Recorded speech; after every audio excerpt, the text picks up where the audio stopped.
నోయిడాలో company నుంచి retire అయిన లాల్ సింగ్ గత 3 ఏళ్లుగా ఉద్యోగ భవిష్య నిధి సంస్థ కార్యాలయం చుట్టూ తిరుగుతున్నారు. కానీ పీఎఫ్కి సంబంధించిన ఫైనల్ క్లెయిమ్ని పొందలేకపోయారు. తను క్లెయిమ్ చేసినప్పుడల్లా ప్రతిసారి రిజెక్ట్ అవుతోంది. ఎప్పుడూ ఒకటే కారణం, డేటా సరిపోలలేదు అని వస్తోంది. అజంగఢ్లోని తన ఇంటి నుండి నోయిడాకు ప్రయాణించడానికి ₹1,000 ఖర్చవుతాయి. అయినా సరే లాల్ సింగ్ తన పీఎఫ్ ఖాతాలో జమ చేసిన డబ్బుని మాత్రం విత్డ్రా చేయలేకపోతున్నాడు. ఇది లాల్ సింగ్ సమస్య మాత్రమే కాదు. గత 5 ఏళ్లలో పీఎఫ్ ఫైనల్ సెటిల్మెంట్ క్లెయిమ్ల తిరస్కరణ రేటు 13% నుంచి 34%కి పెరిగింది. అంటే ప్రతి 3 క్లెయిమ్లలో ఒకటి రిజెక్ట్ అవుతోంది. ఈపీఎఫ్ఓ డేటా ప్రకారం 2022-23 సంవత్సరంలో పీఎఫ్ ఫైనల్ సెటిల్మెంట్ కోసం మొత్తం 73.87 లక్షల క్లెయిమ్లు అందాయి. వీటిలో దాదాపు 34% అంటే 24.93 లక్షల క్లెయిమ్లు రిజెక్ట్ అయ్యాయి. మీరు పీఎఫ్ ఖాతా నుండి డబ్బుని విత్డ్రా చేయడానికి క్లెయిమ్ చేసినప్పుడు దరఖాస్తుదారు పేరు, యూఏఎన్, ఈపీఎఫ్ఓలో చేరిన తేదీ, బ్యాంక్ ఖాతా, కేవైసీ సంబంధిత డాక్యుమెంట్ల వివరాలు అడుగుతారు. ఈ సమాచారం ఏదైనా ఈపీఎఫ్ఓలో నమోదు చేసిన వివరాలతో సరిపోలకపోతే మీ క్లెయిమ్ రిజెక్ట్ అవుతుంది. అన్నిటికంటే మీ పీఎఫ్ క్లెయిమ్ రిజెక్ట్ అయినప్పుడు దానికి కారణాలు ఏంటి, క్లెయిమ్ తిరస్కరణను ఎలా ఆపాలి అన్న దాని గురించి తెలుసుకుందాం. మోసానికి సంబంధించిన సంఘటనలను అరికట్టడానికి ప్రభుత్వం కేవైసీపై ప్రత్యేక దృష్టి పెడుతోంది. పీఎఫ్ ఖాతాలో కూడా కేవైసీని అప్డేట్ చేయడం అవసరం. మీ పీఎఫ్ ఖాతాలో కేవైసీ అసంపూర్తిగా ఉంటే మీరు విత్డ్రా కోసం క్లెయిమ్ చేసినా అది రిజెక్ట్ అవుతుంది.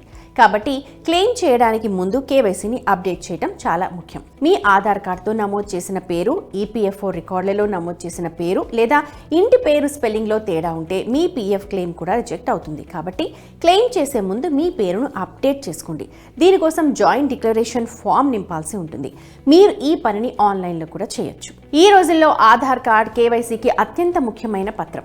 మీ ఆధార్ కార్డ్ లేదా పీఎఫ్ అకౌంట్లో నమోదు చేసిన పుట్టిన తేదీ తప్పుగా ఉంటే దాన్ని సరిదిద్దుకోండి. మీరు పీఎఫ్ విత్డ్రాకు అప్లికేషన్ పెట్టుకున్నప్పుడు మీరు బ్యాంక్ ఖాతా నంబర్, బ్యాంక్ ఐఎఫ్ఎస్సి కోడ్ని ఎంటర్ చేయాలి. దీంతో పాటు చెక్ బుక్ లేదా పాస్బుక్ కాపీని కూడా పెట్టాలి. బ్యాంక్ ఖాతా వివరాలను ఇస్తున్నప్పుడు ఏదైనా నంబర్ తప్పుగా ఎంటర్ అయితే మీ క్లెయిమ్ రిజెక్ట్ అవుతుంది. అలాగే క్లెయిమ్తో జత చేసిన చెక్ ఫోటో అస్పష్టంగా ఉంటే క్లెయిమ్ను ఓకే చేయరు. ఈ పరిస్థితిని నివారించడానికి ఈపీఎఫ్ఓ రికార్డులలో ఎప్పుడూ బ్యాంక్ వివరాలను అప్డేట్ చేస్తూ ఉండాలి. క్లెయిమ్ చేస్తున్నప్పుడు బ్యాంక్ ఖాతాకు సంబంధించిన పూర్తి వివరాలను జాగ్రత్తగా ఎంటర్ చేయండి. మీరు చెక్ లేదా పాస్బుక్ ఫోటోని అప్లోడ్ చేస్తే అది ఈజీగా చదవగలిగేలా క్లారిటీగా ఉండాలి. మీరు ఈపీఎఫ్ఓలో జాయింట్ అకౌంట్ ఖాతా ఇచ్చినట్లయితే మీ ఖాతా మీ జీవిత భాగస్వామి కాని వారి వద్ద ఉంటే మీ క్లెయిమ్ ఆమోదించరు. ఈపీఎఫ్ఓ మీ క్లెయిమ్ డబ్బుని మీ వ్యక్తిగత లేదా మీ జీవిత భాగస్వామి ఉమ్మడి ఖాతాకు మాత్రమే ట్రాన్స్ఫర్ చేస్తుంది. మీ యూఏఎన్ ఆధార్తో లింక్ చేయకపోయినా మీ క్లెయిమ్ రిజెక్ట్ అవుతుంది. ఉద్యోగి ఉద్యోగంలో చేరినా రిజైన్ చేసిన తేదీని చాలాసార్లు పోర్టల్లో అప్డేట్ చేయరు. అలాగే జాయినింగ్ డేట్కు సంబంధించి కూడా లోపాలు ఉంటాయి. అటువంటి సందర్భాల్లో మీ క్లెయిమ్ తిరస్కరిస్తారు.